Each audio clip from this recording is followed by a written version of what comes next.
Hello everyone and welcome to Campus Channel. We're coming to you live this afternoon from Paris, joined by the Paris Diderot University to discuss their Masters in Quantum Devices. This is going to be an awesome live. It's only 20 minutes long, so you have a limited amount of time to send in your questions so you can get the right information to make up your mind about which program is right for you. Are you ready? We're going to have some fun.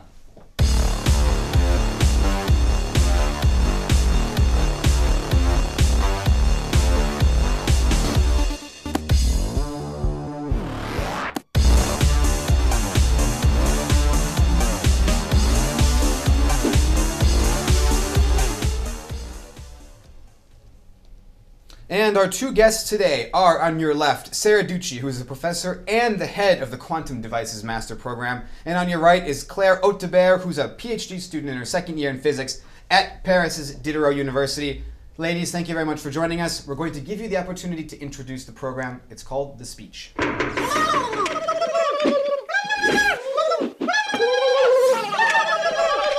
Shh. Sarah, please. Hi.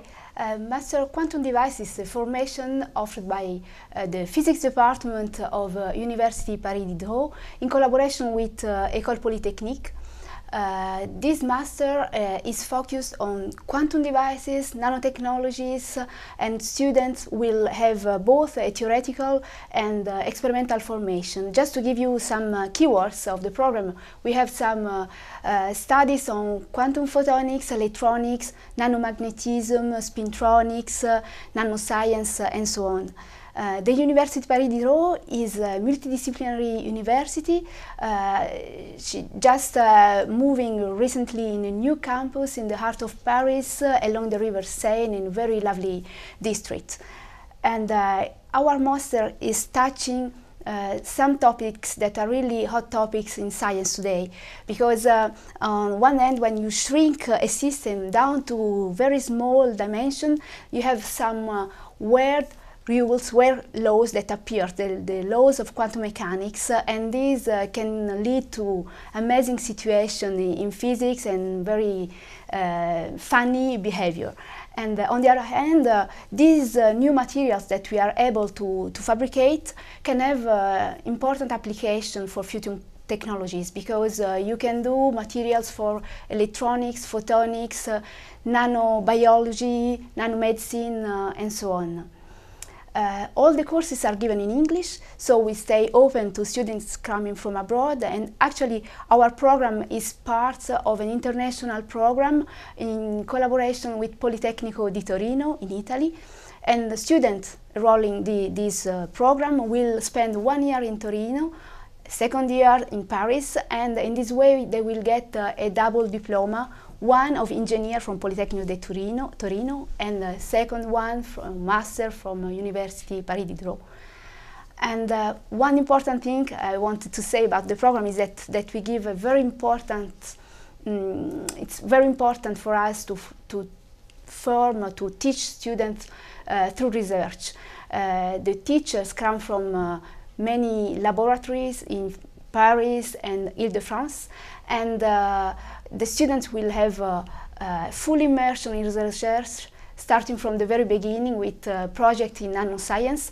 Then they will visit several labs during the academic year, and at the end they will have a full-time 4-month internship, either in academic laboratory or research and development laboratories in France or abroad. This is an amazing speech, one of the best ones I've ever heard, but it's time for the face-to-face and the students' questions. Dernier manche. 15. Remember guys, this is your opportunity to ask whatever question you want. We've only got a couple of minutes, so get your question in now. It's going to come up on that little screen right there. Let's go to question number 1. So what's the master selectivity? Do you only recruit high-profile students? Okay, maybe this is my work. So, yeah. It's important to have students that are good in quantum mechanics and solid-state physics, because we want to stay with high selectivity, in the sense that the promotion that we want is small enough in order to have a homogeneous level of the promotion. And this is very important, because then laboratories and companies wants our students and they will find opportunities for PhD or to go directly into industries. So this selectivity, are you taking only the top students from bachelor's programs, or are you talking about having a uniform level of specialization? I don't look for the homogeneous level. What I like are people that show that when they are passionate for something, they can really have brilliant results. So if you have a very good mark in something that is really something that attracts you, this is very important to me.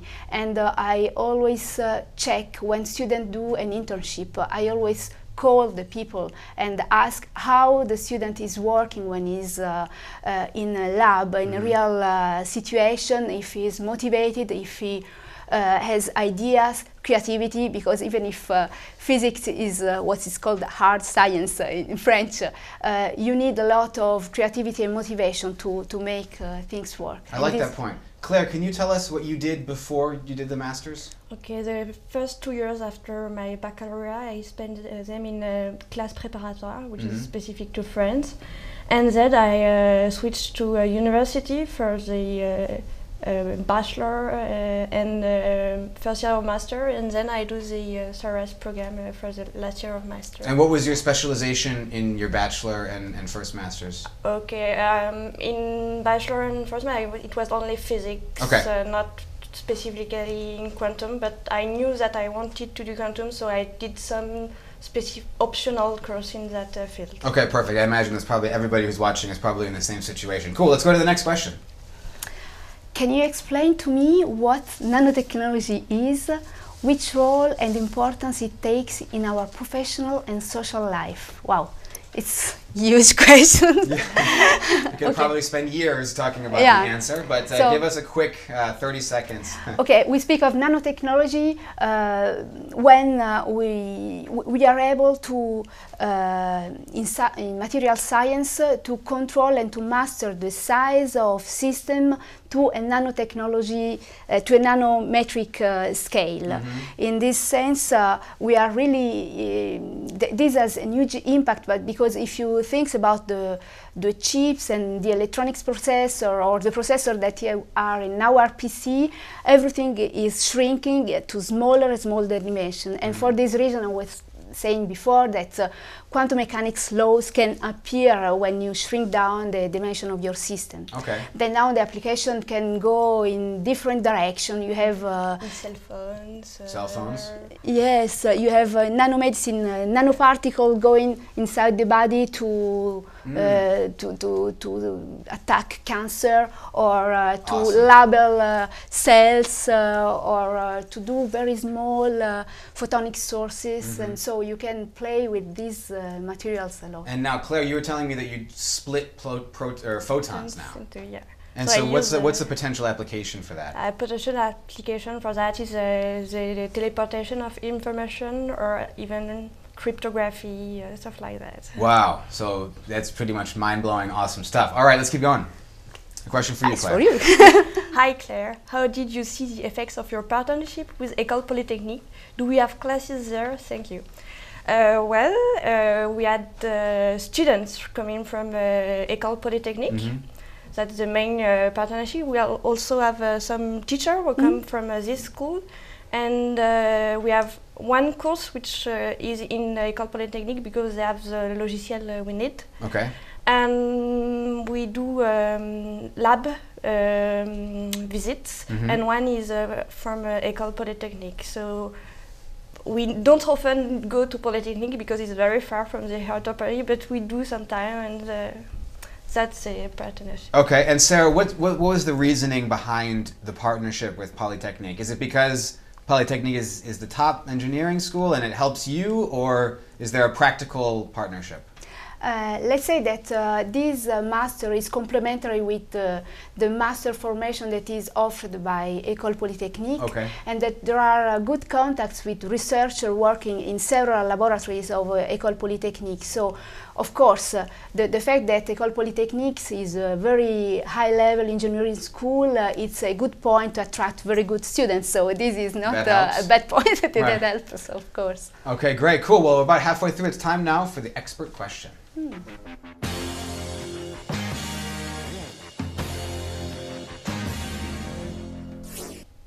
Here it is. Expert question. Why would I come to France to study quantum devices? Okay. Yeah, great question. Yeah. I mean, you're from Italy, so you came to France to teach quantum devices. So yes, what's the attraction?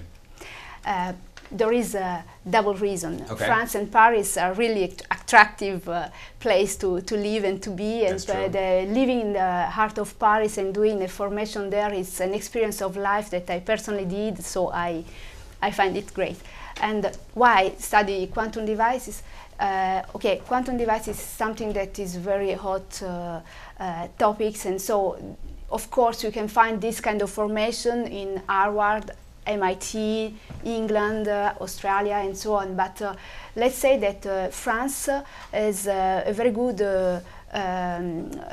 research potential, and laboratories are very at top of the international scene. So there are technological center and facilities to produce this kind of device, and actually the students benefit of a clean room in which we have in the physics department, and they can produce and fabricate their own device and then characterize them.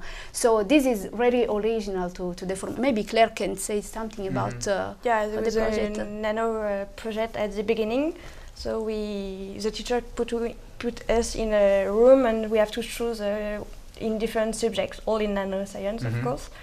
And then we go into clean room, we fabricate ourselves our devices, and after we go in a lab and we characterize them. And at the end of the month, we have an oral presentation, like if we were in a conference later, and we have to explain why it's interesting to do that and what the results we have and what it's mean. Okay, cool. So you have this very unique approach to, you start with a hands-on project. Yeah, and it's very at the beginning of the year in September, so it's before beginning any courses. It puts everyone together. Okay, so it's very based on your imagination, what you want to do. Do you have any connection to that giant spinny thing in at CERN? Not really. It's more CERN is more particle physics, so it's not really. It's a different kind of physics with respect to the quantum mechanics. This is more linked to material science and what you can do playing with quantum mechanics laws, but playing with materials and like Legos. Yeah. Like playing with Legos. Okay, cool. Let's keep going. Could you give me an example of a nanoscience project your student carried out? Claire. So, my project was about a VEXEL, which is a special laser. Okay. So we had to build it. We had different pieces, and really it didn't work at the beginning, and build everything and then characterize it. But there was a lot of difference. There is MEMS or more spintronic or magnetism stuff. Okay, what is spintronic? It sounds like a dance move from the 1980s. Spin is associated to the rotation. So the spin is a characteristic of electrons that moves in the materials, and you can play with these, and we can play with the transport of this kind of properties through your materials.